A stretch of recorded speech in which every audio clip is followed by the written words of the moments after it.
All right, guys, welcome back. We are in the middle of our heat wave here. It is very hot and humid today and hazy. Last night it was dark. I looked down to the barn. I could see the dawn to dusk, or dusk to dawn, whatever. I could look down and see the light, and it was just fog and haze and humidity. There is no air moving today at all. It is just calm, and I can smell corn in the air. It's just a hot, miserable, tropical day here. But I had said to you guys, we're going to do a hayfield update tour. We're going to do that today. I have a couple hours here, or I have about an hour, so I can do this video and hopefully get it up for you guys, and then I have other stuff going. But yeah, it is today's the last day for it, and then we're back into the rain, so we're not making any hay anytime soon. So, but man, it smells like corn outside. Tropical.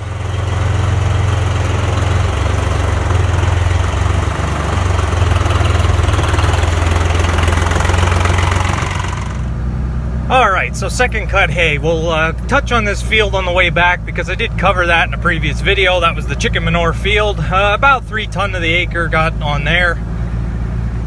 So it's looking amazing, but we'll talk about that one on the way back. So I just went and got some fuel in my truck. The pump was leaking, or the nozzle was leaking. I just got it all over my pants. So that's a smell I'm gonna smell for the rest of today, but it's okay. Diesel fuel I consider one of the 8 wonders of the world, so I guess it's gonna be okay. All right, let's talk about some hay. Enough dumbness. All right, it is a sweltering 95 degrees right now with 80% humidity. Okay, so we'll call this hay field number 1. We'll just take a little bit of a walk through here. This is orchard grass. So try to give a representation to the height here.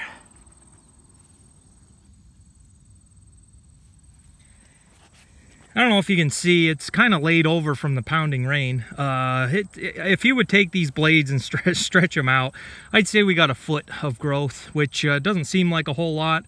And my second crop grass hay is kind of how it is.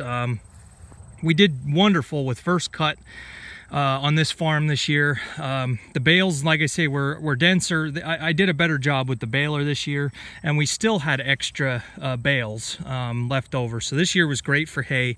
Even though we had such a cool spring in May, middle of May, we had a night at 38 degrees. So we had a cool, cloudy start to the year, and we still did good on first cut hay. The barn's full of first cut. Good stuff. So this is mostly, this field number 1 here is mostly an orchard grass, and I can follow the deer trail here. Mostly orchard grass. So first cutting, we put 20 gallon of 30% liquid nitrogen on. I did not put any herbicide on for first cutting. Usually I never have to. First cutting is always so thick here where I'm at. Just beautiful first cut hay, and it's that thick it chokes out any of the weeds. Second cutting usually is when you need to do it, and I did that. This got 2,4-D applied, as well as 10 gallons to the acre of 30% nitrogen. So this field is very rocky. Down in the bottom there's a bad rocky spot down in there where it's kind of bare. Just looking around, the herbicide did its job. I do see a little Queen Anne's lace that escaped, but I am not seeing the weeds that I had last year. Last year, after first cut, I had mare's tail in all the hay fields. So 2,4-D does do a good job. So this goes out to the tree line out there. But this should do all right. Last year, I think off of this, I have to look. I'm not sure what we did. So just to give you an idea, this was that bad cornfield number 3 from my 6 fields of corn tour video. And you can see what I was saying. As you get out here, it does get better. So we have corn. So this here is a candidate for a cornfield next year. The hay is tired. It's been here for years and years and years. Even though it looks nice, it's time to rotate it. So this is going to get 3 tons to the acre, I think. I have to check with the manure management. Pennsylvania only allows you to put a maximum of 3 tons to the acre of poultry manure. There are restrictions on when you can apply it.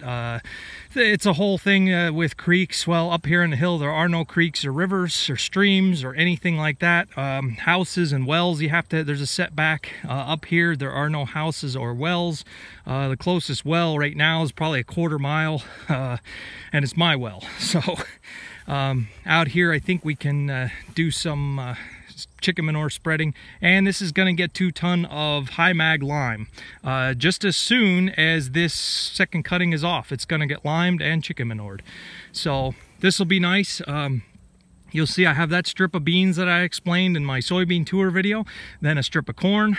Next year we're going to run that corn rows down to this field and combine this bean field and corn field all as one field.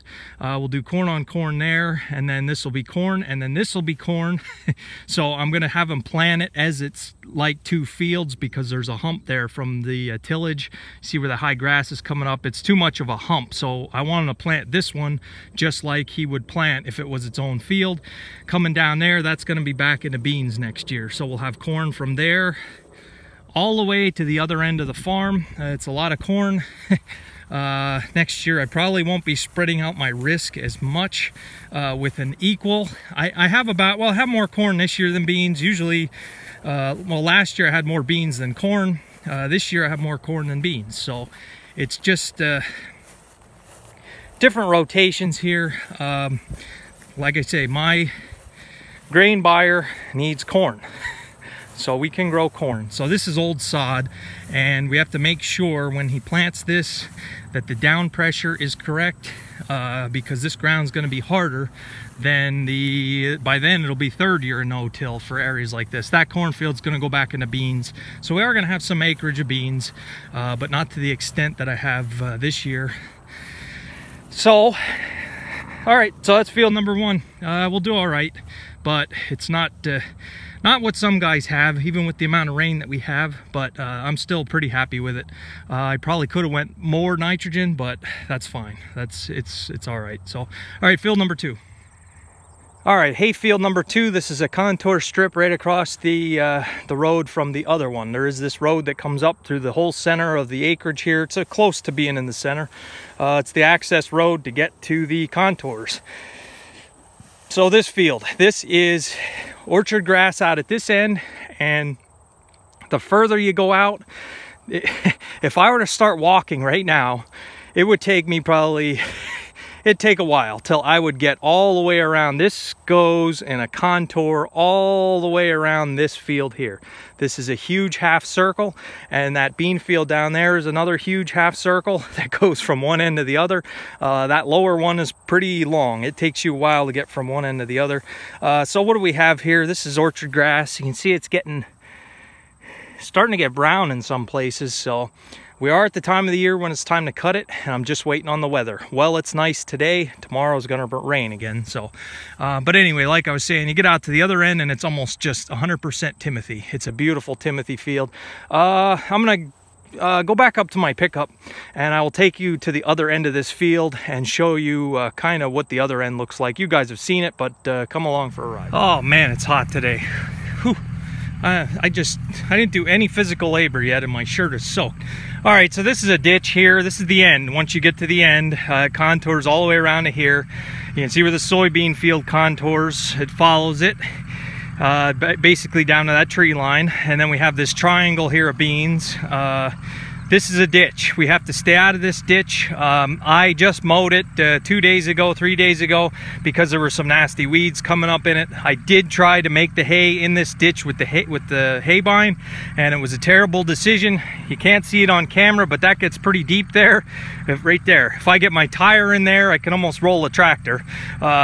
I tried to make the hay in here. I went up and down with the hay bine, and it was a terrible mistake because I got the guards dug into the ground and some of the humps there. You couldn't ted it because the tedder was hitting the ground, and you couldn't rake the hay. Once the hay was in that ditch, you couldn't get it out of the ditch. So I just left it, and I just mowed it. So keep some of these weeds down.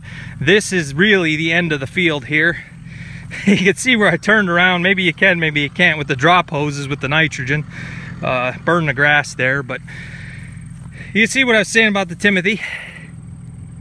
This is almost all Timothy down in there all the way around. We do have some weeds. Those weeds usually come back every year. I don't think 2,4-D does much for them, but it's very few and spotty. Have a little bit here that I had missed with the rake, but all in all, this is a nice big field. It is a candidate for corn, but I'm not 100% sure yet. I have to see. That'll probably be a decision I make in the spring. Whether we're gonna put corn in here or not. I don't want to do this all in one year where I just totally transition to 80% corn on the farm and the rest beans because I just don't know with this market and everything that's been going on. It still might be worth my while to keep some hay.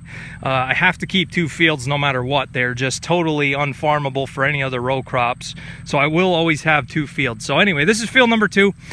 This one will probably give the most, the second most hay on the farm. It is the biggest field I have. Takes the longest to get from one end to the other. So not bad. All right, let me see if I can't get to the other 3 fields. So 4 fields. One other thing while I'm thinking about it, I'm sure I'm going to get a comment. I am 100% positive I'm going to get a comment for somebody that's going to say to get the chisel plow out or the moldboard plow, and I should plow these hay fields before I put corn in them. I just wish on camera it would show up how steep this ground is, how many rocks are in this soil, and just the terrain here, how it is farming here. Tillage it's not going to ever happen here unless it's a necessity as far as ruts or any type of damage from equipment. Tillage is done.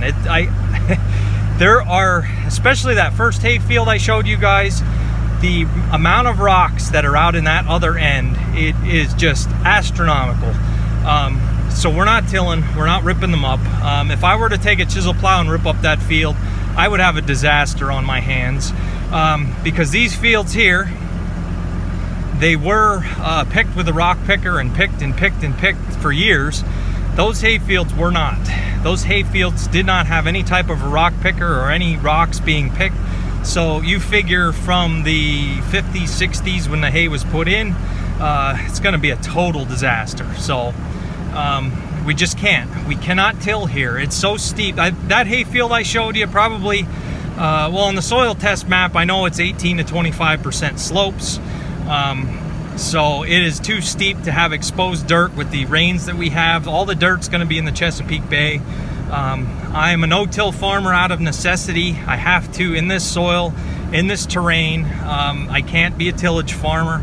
I'm not a no-till farmer because I'm an environmentalist or anything like that. It is purely out of necessity. So we can put corn in the ground there, but we're going to have to rely on planter down pressure as opposed to tillage. It's just not possible here. Guys have done it in the past, and that's why this ground was so poor. Tillage has eroded so much of this topsoil away. So I just figured I'd throw that in. I know it may not be hard to see, or it may not be easy to see on camera what the terrain is here, but it is not an area for tillage. A lot of guys do till in the area, and their ground is different. It's less steep. It's a lot of flatter fields, and the ones that are hilly that they don't have the amount of rocks that are on this farm. There's like a rock in the terrain. There's like a rock ridge where I'm at in the terrain. I have more rocks on this place than probably the second rockiest farm anywhere. So, all right, so hay field number 3. This was the chicken manure field. It's very thick, it's very green. It's gonna give some real good hay. I don't need to recover it. I covered it on the One Farm Toy Friday. So that leaves 3 more fields. The steep one, I might get another cutting, I might not. That didn't get any fertilizer.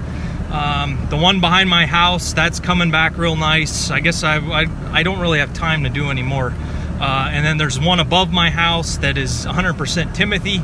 That one's a little bit behind. So I'm gonna end the video there, guys. Thanks for watching. I hope my explanation helped for tillage.